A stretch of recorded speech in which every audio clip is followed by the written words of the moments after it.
Talkback Gardening with John Lamb and Deb Tribe on ABC Radio Adelaide. Good morning. Welcome to Talkback Gardening for the first weekend in July. That means we have our very special guest joining us shortly, climatologist Darren Ray. Good morning, John Lamb. Good morning, Deb. Yes, and it is that first Saturday of the month when Darren Ray appears, and he will interpret what's going on. It took 6 months for us to get a significant rain, and certainly it came down just as Darren suggested it would. What lies ahead, we'll take a look at that very, very shortly. Yeah, we certainly will, and loving to hear your questions, so keep them coming in.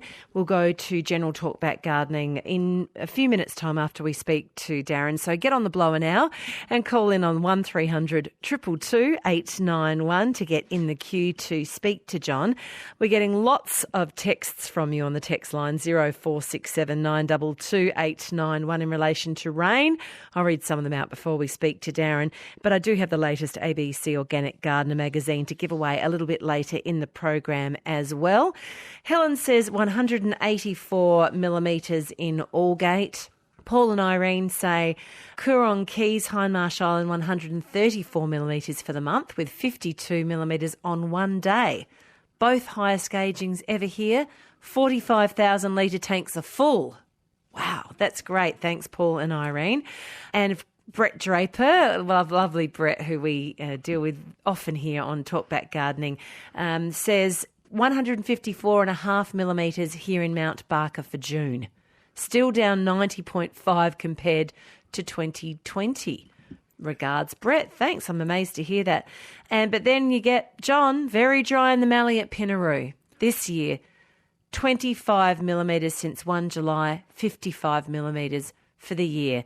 And that seems to be the story, doesn't it? It's the tale of two different areas, those that get the rain and those that don't. It's surprising how quickly the situation did change from very, very dry to now very, very wet. And it would be lovely to see some good soaking rains go towards the Mallee, and we'll be talking to Darren about that very, very shortly. We certainly will. So if you'd like to keep them coming, do. But the Riverland is definitely a problem for us. Well, let's introduce our climatologist. He joins us with his seasonal outlook every month. He takes a look at the month ahead and often a little bit further ahead indeed, and that is Darren Ray, independent consulting climatologist. Good morning, Darren. G'day there, Deb and John, and for everyone out there. Yes, what's cold, frosty morning. Sure is. Cold and frosty, yes, and wet. So, listen, for much of the year, South Australian gardeners watched with anticipation as it rained and rained along the eastern coast, and we didn't get any. And you often suggested that it would rain over South Australia if all the weather ducks were all lined up. Could it be that during June the ducks were lined up? Yeah, that's so I've been talking about it's a pardon me, it has been a bit of an interesting start to the year. So just to quickly recap, so we saw the tail end of the La Nina event that started last year, and so that was certainly impacting the eastern states, and then that went back to neutral through autumn, and then it's probably worth remembering worth highlighting that the conditions in the Pacific Ocean are still, while it's gone below the threshold for La Nina, it's still looking a bit La Nina-ish in the terms of, in the sense that the warm water in the Western Pacific and cooler water in the Eastern Pacific. So that La Nina pattern is still sitting there bubbling away a little bit. Okay, so that's one duck lined up. Yeah. So, and so what I've been talking about for a while is that some of that warm water in the Western Pacific moving past Indonesia and coming into the northwest of Australia and setting up a negative Indian Ocean dipole pattern. So that, warm water to the northwest of Australia, and that's happened, and we're starting to see that. And that's pretty typical for so the Indian Ocean dipole events typically start off around about right around this time of year, in sort of sometimes as early as May, but typically June or July. And so what we've seen is that we've started to move into that negative Indian Ocean dipole pattern. So the Bureau of Meteorology is talking about we've had quite a few weeks now of negative Indian Ocean dipole values. But in terms of declaring event, it needs to go on for another few more weeks before they can actually officially declare an event. So I'd certainly expect that to happen sometime during July, that it's officially declared to be a negative Indian Ocean dipole event. But the modelling has been happening for quite a few months now, as I've been talking about. And the key thing with that, and one of the key things with that is in the negative Indian Ocean dipole events, the cold frontal systems come further north than usual, and they are more intense. And so that's really key to what we saw through June. Is that we saw, I think we've seen a bit of a taste of that, the start of the negative Indian Ocean dipole influence, and we got periods of lots of cold frontal systems, and we had a particularly intense one that managed to also come at the same time. This is where all the ducks lining up. We did have a burst of tropical activity that fed a bit of a stream of pulse of moisture down across the country, and we had quite an intense low pressure system that managed to, just after mid-month, that managed to lift up all that moisture and produce quite a bit of rain. And I mean, in terms of the rainfall variability, with lots of systems pushing through from the west, what that means is coastal regions and regions up in the hills, such as Aldgate, for instance, we'll see a lot more rainfall out of that type of, pushing in from the west influence than, areas further inland, such as the Mallee. So, so the fact that we're getting lots of westerlies, they do increase the rainfall around the coastal areas and the areas of topography, such as the Adelaide Hills. Well, we'll come back to the Mallee shortly, but I'd just like to take a look at the fact that the ducks have been lined up. The question is whether they're going to stay lined up. And there is, the models are suggesting, or perhaps not in concert, in terms of La Nina. And you mentioned earlier on, it came and it went back to neutral, and there are some models suggesting that it could reform. What are the consequences there if that happens? Yeah, it's certainly worth highlighting, John, because what I'm seeing, so I look at a range of modelling, and the Bureau of Meteorology model is very bullish for a very strong negative Indian Ocean dipole, but also conditions returning to La Nina as we go through spring and through summer. And what that means is the Bureau model is very, very wet. And the models overall are wet because of that negative Indian Ocean dipole influence, but the Bureau's model is going for La Nina conditions quite strongly. Now, pretty much all the other models, are less bullish about that, and they're keeping things a little bit more heading in the La Nina direction, but not getting over the threshold again. So where does Darren Ray stand in terms of, are you bullish, or I know you're very, very bullish about the IOD, in the negative IOD in the Indian Ocean? Yeah, so the Bureau's got a good model, but it's probably not, the European models overall is probably the better one, and that's still staying just on the neutral side of things. So let's just and the whole range of I'm just conscious of time, Darren. In terms of the negative IOD in the Indian Ocean, that kicks in at a different time to perhaps if the La Nina comes back. Could you just walk us through that area? Yeah. So quickly, So the Indian Ocean dipole typically starts off, as I said, June and goes through till November. So it's very much a 6-monthly thing. Usually dies out during November. Can sometimes go a touch longer, but that's very, very. Whereas the La Nina and El Nino influences can start off as early as June, July, but typically more like sort of August, September, and then go through till April or May. The following year. So a different time period. So I guess if the Bureau La Nina outlook was right, it would mean stronger odds. It would add on top of the wet spring conditions, as well as the negative Indian Ocean dipole, and then continue the wet conditions through into November, December, January, February. And if a La Nina does form in the Pacific, what's the likelihood of increased rainfall for our friends up in the Mallee? So that the La Nina influences the eastern states and across into the eastern districts of South Australia. So that would increase the odds of getting wetter conditions in the Mallee, in the eastern districts. But, the Indian Ocean dipole influence will certainly leave things wet for spring. It's just a question of whether, so if the La Nina doesn't develop, it means we might have a more average November, December, January. Is, I guess, a difference that that makes. Well, let's quickly now drill down. Here it is, it's July, and looking at weather models, it looks like there's lots of fronts coming across. Could you give us an interpretation of what's likely to happen in terms of rainfall for July? Yeah, so quickly, so we've got this very, very cold mass of air right over us at the moment, and that's going to clear away. It looks like we're getting a high sitting over Eastern Australia for the next sort of 5-6 days, so quite nice conditions in terms of sunshine and not a lot of rain towards the end of next week.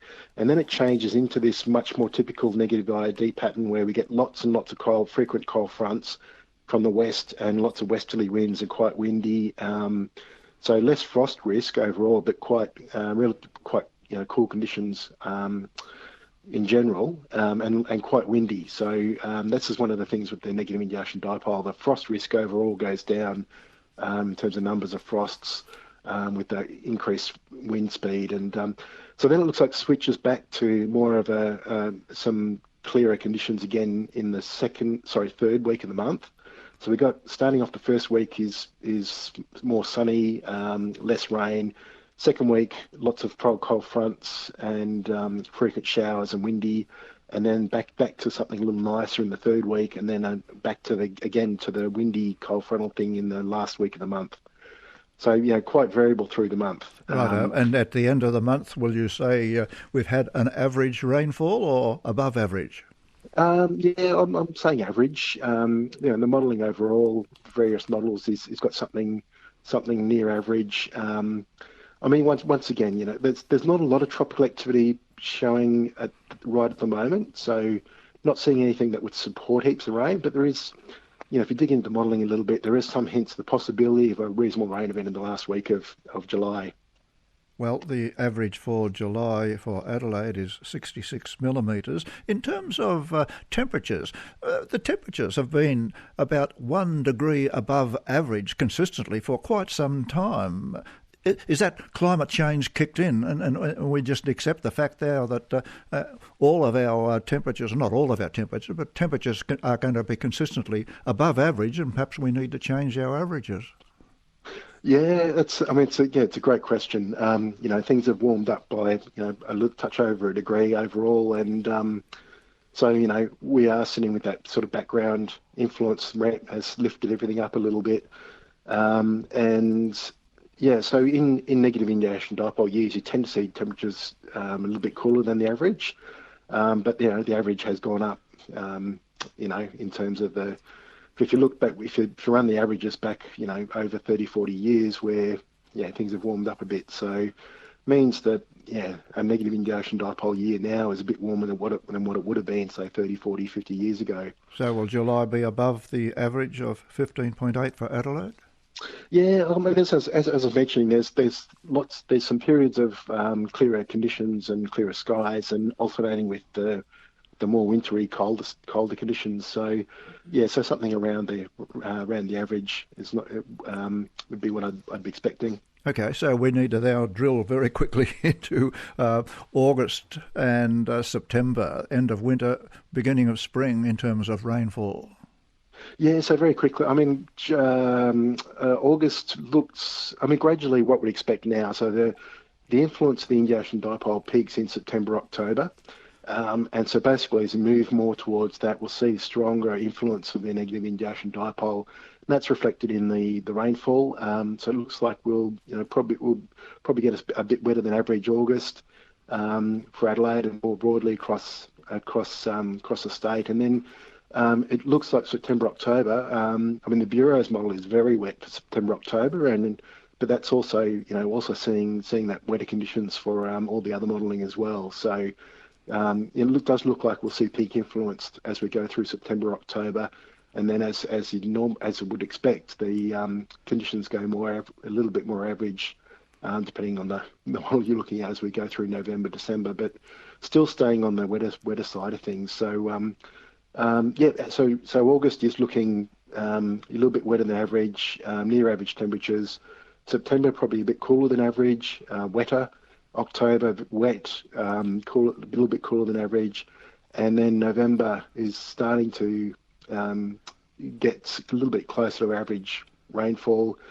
In December, the same sort of thing, but still pointing a little bit on the wet side of things. So, in terms of issues, it's really is a good. Make sure you get your gutters all cleaned out. It is going to get wet through as we go through spring. So drainage issues for your plants and fungal disease issues are all going to be a concern. Not a great year, I think, for people looking to harvest hay because September looks looking pretty wet. And there could be some potential for some rain during harvest later this year for the farmers as well. So some great information there. And just before you disappear, you mentioned summer before, perhaps last month, that maybe it's not a summer for heat waves but heat spikes. Are you still fairly confident in that area? Yeah, certainly very much for the first half of summer, it's looking wetter and milder. So, really low risk of heat waves. And not an early year for getting your tomatoes going, but they're not going to be subjected to early heat. So, Well, we'll talk about tomatoes later on. Darren Ray, yes. A wonderful summary of what's happened and what's about to happen. We certainly look forward to continuing the conversation first Saturday of next month. Great. Thanks, John. Thanks, Deb. Thank you, Darren. Darren Ray, our independent consulting climatologist, joins us here on the first Saturday of every month with his seasonal outlook. Very accurate, it has certainly proven in the last few years. So if you would like to hear that back, don't forget this hour of Talkback Gardening from 9 until 10 is podcast every week. So you can listen back to it wherever you get your podcasts from, certainly from the ABC Listen app. And you can listen back to anything on ABC Radio Adelaide for up to 1 week if you go online to ABC Radio Adelaide. We'll come to your calls in just a moment. The number is 1300 222 891. Let's get it right. We've got lots of lines free for you at the moment. In terms of rainfall, just some last ones from Gail in Murray Bridge. 59 mils for us in Murray Bridge in July. Not bad for us, rather dry again at the moment and could do with a follow-up. Stephen Tarawi, our very regular rain correspondent, says 63 millimetres for June, 2.5 millimetres overnight, 80 millimetres year to date. This time last year, 172 millimetres. Gee, that's a big difference. Lorraine at Cambrai says have only had 65 millimetres so far this year.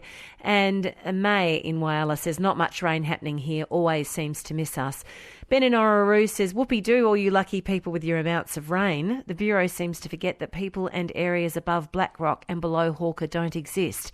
Our rainfall for the year is lucky to be 2 inches. Well, we haven't forgotten you, Ben. We know that there is certainly an area of the state that's not getting its rainfall, and we've got our fingers crossed, but let's see if what Darren has said comes to pass.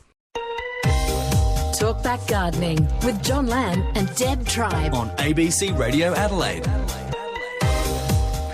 We would love to hear your calls. John is here waiting for them on Talkback Gardening. Lots of lines free for you on 1300 222 891. As you said, John, a little bit later we're talking about plants not to plant in July. And I have the latest ABC Organic Gardener magazine with a chook on the cover to give away a little bit later. But let's go to Trott Park first. Jill, you've got a passion fruit vine invading your garden. I do. Where's it coming from? Outer space or next door? A bit like a robinia next door. Oh, goodness gracious me. Now, I have fought it for a great number of years, but it's now finding its way into my camellias. And that's where I don't really feel comfortable poisoning it. Are you able to talk to your neighbours? I had a few words to say about their cat in my garden, so I'd rather not. I think it's been there for about 15 years. Yes. It covers their whole backyard, and it covers the neighbour behind them. They're not gardeners either, so they are aware of the problem, but they don't do anything about it. All right. Well, legally, you're entitled to your side of the fence. Oh, yes. And so you can ask them legally to have their passion fruit refrain from invading your space. Oh. And technically, they are required to remove any material that's coming onto your side of the fence. Well, I can cut it. That doesn't bother me. It's the stuff that grows under the ground. Yes. Yeah, no, that's... Yeah. All right. Well, let's put the legal side to one side. And, okay, yes, chop off the top bits as it's coming across, and certainly don't let it their tendrils climb into your trees. Yep. And so we come to the sucker material. You are entitled to cultivate your side of the ground. Yes. And, okay, you're not entitled to cause so much damage that it kills the passion fruit next door. But passion fruit... I don't think anything kills it. No, that's right. Well, passion fruit have got a very surface-rooted system. So I'd suggest that you draw a line along the side of your fence, and you get your spade, and you just, either you or get somebody to cut down, and you're basically making what I call a cut-off. You're cutting off all the roots that are coming from next door into your side. And because it's been there a long time, it'll have heaps of roots on it on the neighbour's side, and so it's not going to kill the vine, so you won't be in trouble, but at least it'll protect you and your side from invasion from the passion fruit's roots developing into plants. And I think do that. That'll be effective maybe for 12 months. And if it happens again, if you really wanted to be very keen, you could actually get some material, go to a landscape supplier. And they've got materials now. You can dig a trench, and you can put this plasticky type material into the trench, and that will certainly inhibit the movement of the root from next door into your place. But I think just a single trench will give you a quick answer to your particular problem. No, not really. I mean, I've been here for a lot of years. I have a garden, I have rain tanks, I have a shed there. So where it's coming up in with my camellias, the rest of the garden, I don't see it and I could spray it. But when it's here in this garden bed, which I'm looking at with the hibiscus and a tree, I do poison that, but it doesn't seem to be taking effect in the winter, and yet the damn thing's growing. Righto. Well, this is not a recommendation, but there is now a new organic weedicide called Slasher. Yes, I've got that. And it is not it's not systemic. So, no. But whatever you spray, it burns. And I would say just have your bottle of Slasher standing by, and when the new suckers come up, and they're probably about 20 or 15 centimetres tall on a sunny day, just squirt them, and just keep on squirting them as they come out of the ground. And I won't say they'll get tired of coming, but at least that'll give you quick relief. Okay. Yeah, Thanks, Jill. Thank you. Thanks for the call. Great to hear from you. Danny is in Para Hills and wants some advice on fertilising garlic. Hi, Danny. G'day, mate. How you going? Good, thanks. Tell us about the garlic, Danny. Well, I've got some growing in the garden. It's probably about 40 centimetres high now. What do you need to fertilise it, and what do you fertilise it with? Well, if you're going to fertilise it, make sure you're fertilising the garlic and not the weeds. You'll find at this time of the year garlic doesn't grow very much at all. And congratulations, if you've got 40 centimetres of leaves there, that's brilliant. Presumably you planted your garlic early, and anybody else that's listening to Danny's situation, if you plant your garlic early, you get good growth. And the thing is, underneath the bulb, there's very small, short roots, and they don't, they're not extensive. And so getting nutrition into garlic is not the easiest, because the roots are only in the top 2 or 3 centimetres, and that's where you've got to put your nutrients. So in terms of what to do, I would suggest that you use a liquid organic fertiliser. Liquid because it'll go straight into the area where the roots are, and you don't need to sort of soak right down 30 centimetres deep, just into the top probably 5 or 6 centimetres of growth. And organic means that it'll release the nutrients slowly, and you don't want a quick fix of nitrogen at this particular stage. So just a liquid organic fertiliser, and I'd do that probably every 3 to 4 weeks during winter, and in springtime you could probably give it. It doesn't have to be organic, but a good balanced fertiliser in springtime will help set it up for the season ahead. So would you use like a fruit and flower one, or would you use a normal? Yep, no, absolutely ideal. The fruit and flower and not so much nitrogen. Yeah, well, yeah. You don't want a nitrogen fertiliser. Stay away from your nitrogen, sulphate of ammonias and chicken manures, and that's why the organics are slow and steady, and that's what you want at this particular stage, particularly for slow-growing things such as garlic. So what's a good organic one to feed them with now? Oh, look, there's heaps of them. You just go to a garden centre and say, look, I want a good quality organic fertiliser, liquid fertiliser. And all of the major fertiliser garden product companies have all got their version of a good liquid organic fertiliser. And if you buy a quality brand, it doesn't...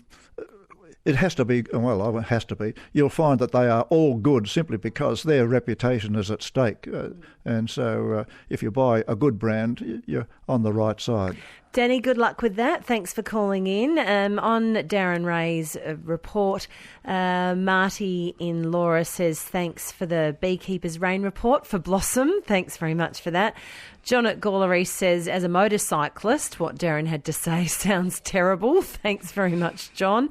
And another texter pointing out that whilst we're in the middle of winter here, Canadians have recently had a heat wave with record highs of 49.5 degrees Celsius attributed to climate change. Unfortunately, 233 deaths have been reported between Friday and Monday in British Columbia, along with a whole lot of other terrible things happening. Thanks very much for letting us know that. Sandra from Nairn joins us. Now, Sandra, you would like to take cuttings from a conifer? Yes, that's correct, Deb. Hello.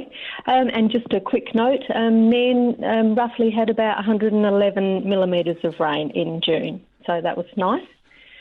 I've got a Serbian spruce, and I'd like to know when to take cuttings. It's a dwarf form, a pendular form, so yeah. All right, and are you familiar with taking cuttings, Sandra? A little bit. I did a bit of botany stuff at work, so yeah. Well, I think you've got a pretty good chance of taking cuttings now. It's a good time for taking cuttings of conifers. And if you take a look at the branch, you'll find that you've got your main trunk, and from the main trunk there are side branches, and from that side branches there are a lot of little small branches. And they might only be probably 3 to 5 centimetres long. And the sneaky thing to do is to pull those little side branches, and so you pull the side branch away from its main branch, or the side branch, and when you pull it, it comes off with a little heel, a little piece of the mature wood from the more mature branch is stuck onto your cutting. And then if you remove probably the bottom 50% of any foliage on your cuttings, and then insert them into coarse washed sand. And if you're buying propagating sand, some of them I think would benefit from it. You actually wash some of the finer material out of it, so it's just coarser, and just increases the amount of oxygen around the root area, or where the potential root area is. And if you just put them into a container with coarse washed sand, maybe you could put a little plastic container over it, so long as there's a bit of air moving round. Place the container somewhere out of direct sun but in good light, and stand back. In autumn, with a little bit of luck, you'll have roots on your cuttings. Oh, and would I put the hormone powder? Would that help? I think, well, I don't use material like that, but there are others, including Matt, our propagation person from the Botanic Gardens. Matt Coulter, he's amazing. Matt Coulter swears by it, and he uses it on nearly everything, and he's far more successful than I am, so I think the story tells itself. Okay. Go for it. Use it. Okay, cool. Thank you very much for that. Thanks, Sandra. Good luck with it. Thank you. Bye. Hey, Mary in McGill has a camellia in a pot, but it's not reacting as well as you'd like, Mary. That's right. Yes, it hasn't even come into bud yet. And it almost looks as if it's getting new leaves. Well, can you see any buds at all, any sort of little baby buds, or there's just lots of leaves and nothing in between the leaf and the branch? No, that's right. I think you've lost it for this season there, Mary. Because I've got other camellias in pots, and one's a really old one, and one's a new one, and they're all in buds, and other ones in the garden, and they're all in bud. But this one never came into bud. Did you feed it at all in the last 12 months? No. Yeah, well, there we are. Now you're paying the price. Listen, if you think of it, there's a plant. It's growing, and it grows, and as it grows, it produces leaves. And then eventually it starts to build up energy. It gathers energy and stores that energy in the little branches, and then it decides it's got enough energy to produce a little bud, and that little bud comes into a flower. But if you've got it growing and it runs out of nutrients, it has to make the decision and says, we don't have enough nutrients to be able to store to produce a flower bud, so we'll just keep on producing leaves. I think your problem is easily solved by getting a slow-release fertiliser and putting it on maybe very early or late in winter, a good camellia fertiliser, a slow-release fertiliser for camellias. Put that on early in or late winter, and then put on another lot probably... Oh? Sorry, are you listening? What was that, Mary? Yes, that's right. Are you listening Yes, I'm listening, but you dropped out. Okay, sorry. Well, all I'm sort of saying is feed your camellia. Give it a slow-release fertiliser late winter. Give it another slow-release fertiliser in early autumn. And if you wanted to, you could also give it a liquid organic fertiliser during summer. During December, January, February, give it a liquid organic fertiliser. You build up the nutrient area in the root system, and with it all being well, it should produce flowers next year. But this year, all you're going to get are leaves. Well, I have lost camellias before by trying to fertilise in pots, and so I'm very reticent about fertilising. Well, that's why I suggest if you use a slow-release fertiliser, they're designed for people like you, Mary, that sometimes find it very easy to put on too much fertiliser and things go wrong. So stay with a slow-release fertiliser. They're designed to just reduce the nutrients out of the little prills very slowly over an extended period, and it's very hard to go wrong with a slow-release fertiliser, providing you read the directions. and follow them. Exactly. Mary, good luck with that. It's the Goldilocks principle, isn't it? We've got some lines free. Love to hear from you. 1300 222 891. Talkback Gardening with John Lamb and Deb Tribe on ABC Radio Adelaide. Now, it is July, and it's not the month, John, where people spending a lot of time out in the garden. A lot of that is due to the weather, of course, and there are some things that we should definitely not be planting at this time of year. The middle of winter is a time when a lot of people hibernate, but there are a lot of gardeners that just like getting out there and growing vegetables, and there are quite a number of what I'd call cold season vegetables that normally grow quite well if you plant them in winter. But not July. July is not a good month for planting a range of winter vegetables, and the reason is to do with the fact that according to the weather, they'll bolt, they'll run to seed.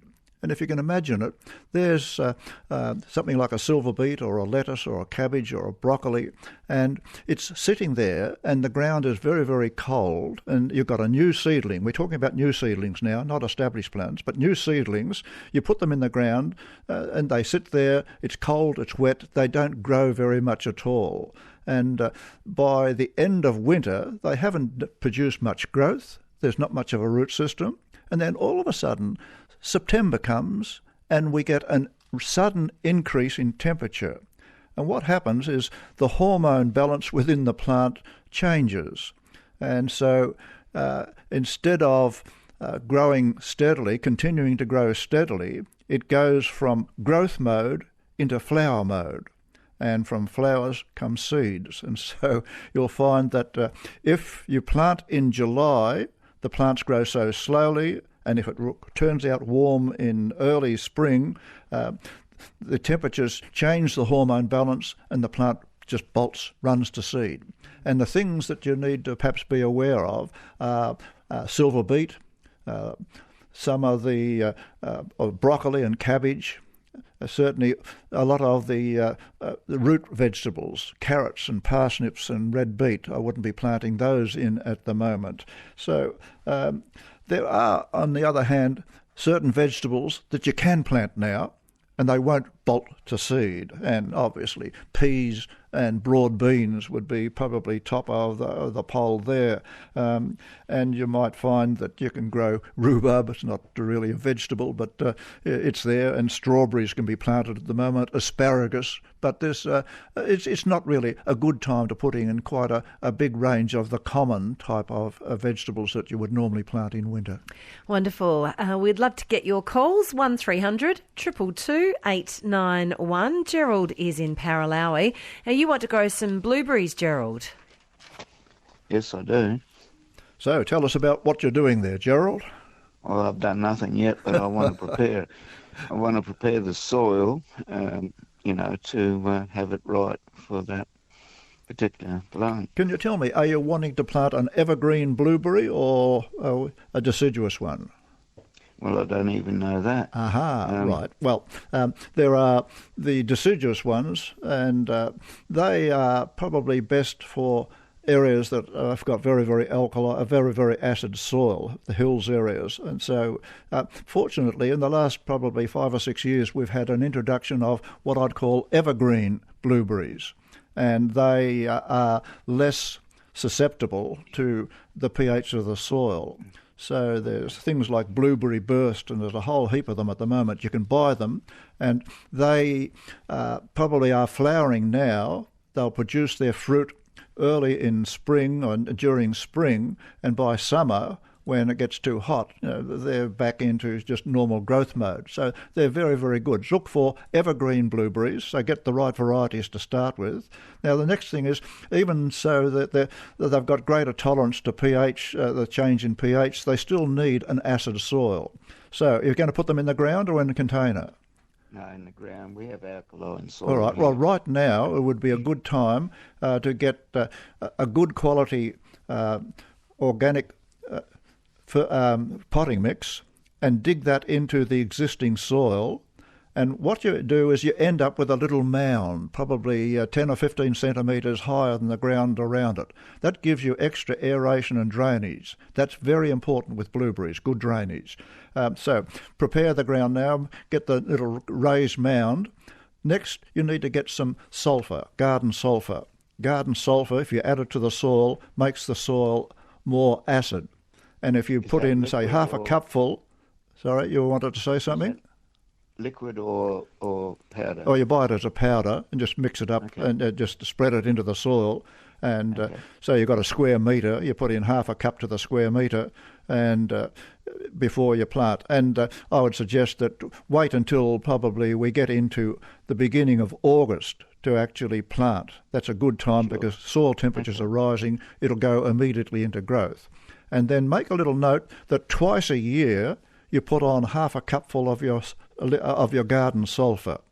Garden sulphur, you buy a little pack of it, 500 gram pack, or maybe a couple of kilograms, depending on how many blueberries you've got. Anyway, but the important thing is on a regular basis, give it the sulphur, and that helps to keep the soil on the acid side. Sure. Okay. Great. That set you up? Yep. Thank you very much. Great, Gerald. Look forward to blueberries, and so long as you haven't got grandchildren, you should get to eat them. Thanks, Gerald. Jeff is in Warradale. Now, you've got a plant looking a little bit sad there, Jeff. Tell us about it. Yeah, I've got a bird's nest fern, and I've got three of them. Two of them are looking really good, and they're in large ceramic pots. I've got one in a pot, hasn't been repotted for a couple of years, but it's in a probably 500 mil pot, and it's quite a large bird's nest fern, but it's just not making any new fronds. It just looks a bit sad. The leaves are not as green as the other plants. I'm just wondering. It's got some leaves on it. It's got a reasonable amount of leaves. It's not as healthy as the other ones I've got. But, all right. If you looked at the centre into the crown of the plant, are there lots of little dormant look like fronds that are about to emerge?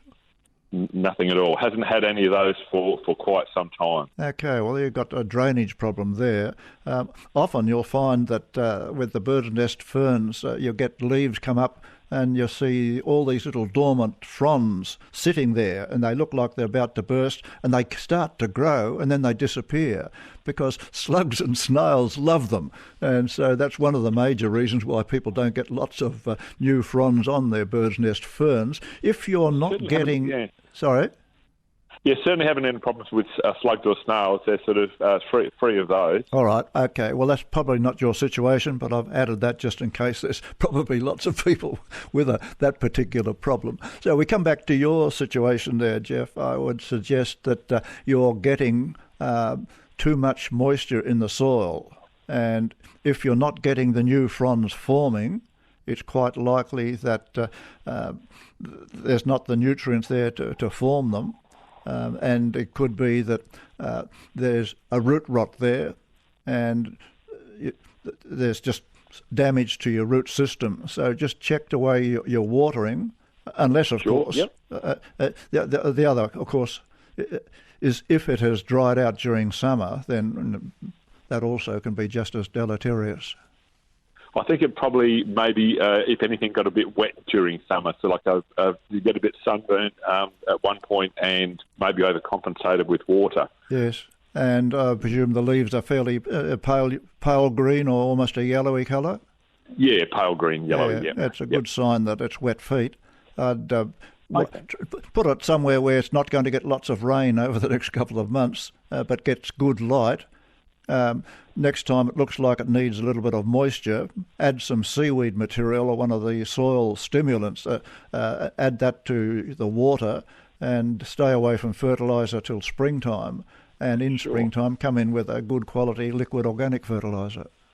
Would it be advantageous to repot it now or wait a bit? It would be maybe later, but I wouldn't do it now. Just let it hang in and look after itself. Keep it on the drier side. Get some air back into the root system. And very early in spring, or probably even better, late winter, I would be repotting it into good quality potting mix.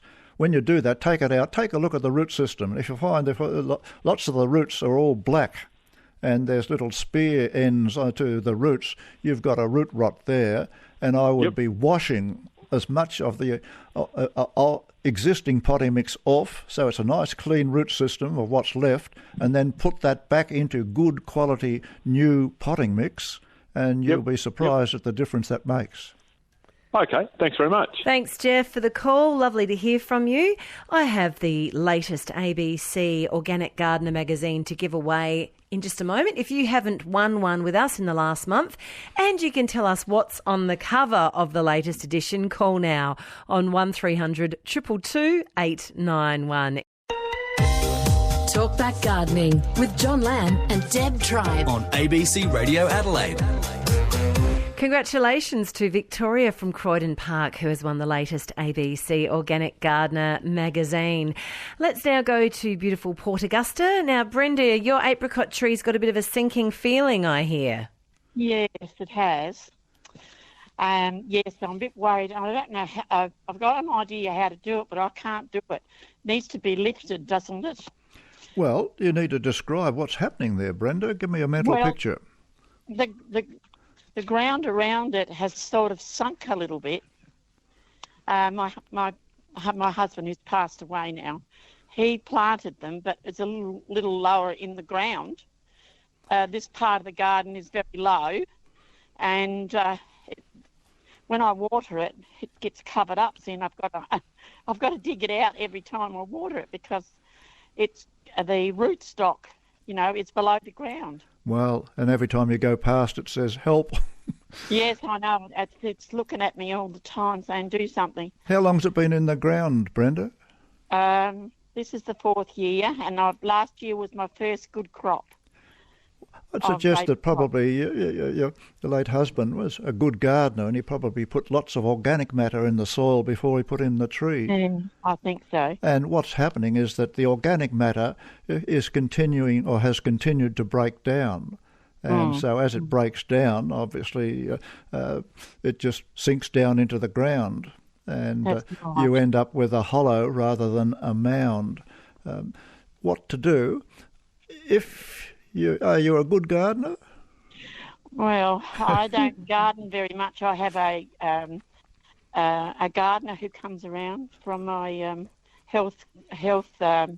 What I'd suggest, you need to do something, and obviously you've got a hole there. I mean, you could fill up the hole and make a bit of a mound around the tree, and so the excess water runs away from the tree rather than into the hole. Even better would be, because it's an apricot, it's deciduous, it's dormant at the moment, you could actually dig it up. And even though it's been there, you can... the fact that it's been there for 3 or 4 years, it'll have a reasonable kind of a root system. So the gardener would need to come out probably at least 60 centimetres from the trunk all round, go down probably 30 centimetres, dig up the root system, put some good quality, I'd get a mixture of 50% good quality garden soil and mix that up with a good quality potting mix. And then you'd have probably 2 square metres of a hole, and you'd put that blend of potting mix and soil into that area. You end up with a mound, and then you make a hole big enough to be able to put the root system back into it. So what you're doing is basically raising the whole root system. But if you wanted to do that, you could do it any time before about the middle of August. After that, don't do it because the root system will be starting to go back into new growth. Yeah. Also, can I ask another quick question? If it's quick, Brenda. Yeah. I've managed to grow my own peach nectarine tree from a seed. Now, that is 3 years old. But last year I lost one side of it, but it has grown back. Now, I've got lots of very low limbs on it, and it needs to be shaped. So I don't know where to start from there. It has 1, 2, 3 main boughs. And from that, I get a lot of upward little shoots from it. All right. Theoretically, you should prune for fruit in winter and prune for shape in summer, in that October, November period. But how old is the tree? 4 years old. Well, at this stage, you're still getting your shape right. So even though it's the middle of winter, I think forego fruit and go for shape. So now is the time to look at it and say, righto, I want you to have a nice vase shape. So you've got your main trunk coming out of the ground, and from that there should be 4 or 5 main branches which become the permanent frame of your vase. So, so anything that looks like it's going to be in the right direction, keep, and anything that's not growing in the right direction, particularly if it's growing in the centre, chop it off completely, right at the base. And then once you've got your main vase frame there, then you'll get side branches from that, and you keep on cutting those back a little bit until you get lots of little side branches. And maybe in 2 years' time, you can say, right, we'll stop pruning it in winter, and if we need to shape it because it's getting too tall, you do that in early summer. Okay. All right. Thank you so much for your input. I will try and stick to that. Thanks, you very Brenda. Thank you very much. I think we'll make Brenda our final call this morning. Getting lots of texts on the text line saying, can you repeat some of the things that Darren Ray said? Well, no, but you can listen back to this. So if you would like to hear the podcast, we podcast every week between 9 and 10 in Talkback Gardening. Wherever you get your podcasts from, I would recommend the ABC Listen app for ABC podcasts. And as I said earlier, if you want to listen back to anything on ABC Radio Adelaide, you can do so for up to a week if you just go online. Which to is wonderful. ABC Radio. Yeah. And of course, next week we can actually put in a brief summary. Sometimes I summarise what Darren has said, so we'll put that into the Good Gardening newsletter. Just the key points. It'll only be 2 or 3 paragraphs maybe, but because it's pretty vital at this time of the year, we'll see if we can't get a summary in the Good Gardening newsletter for next week. Exactly. And if you haven't subscribed to that, because we have a symbiotic relationship between Talkback Gardening and the Good Gardening newsletter, just type in John, Jon, Lamb and Good Gardening into your search engine and then subscribe. And every Friday morning you will get a wonderful information-filled newsletter from John Lamb, from the fingertips of John Lamb. Well, John, we're about to talk about therapeutic chores. What's your most therapeutic gardening chore? Oh, has to be propagating new plants. I can't resist taking tip cuttings, side cuttings, all kind of cuttings. And I put some in water, I put some in potting mixes, some in different kind of mixtures. But the fun of actually seeing roots appear on the end of a little cutting is just so brilliant. And it's nice to see what works and what doesn't, because you're not wasting anything. If you're going to be cutting that off anyway, may as well see if it'll take. Very therapeutic.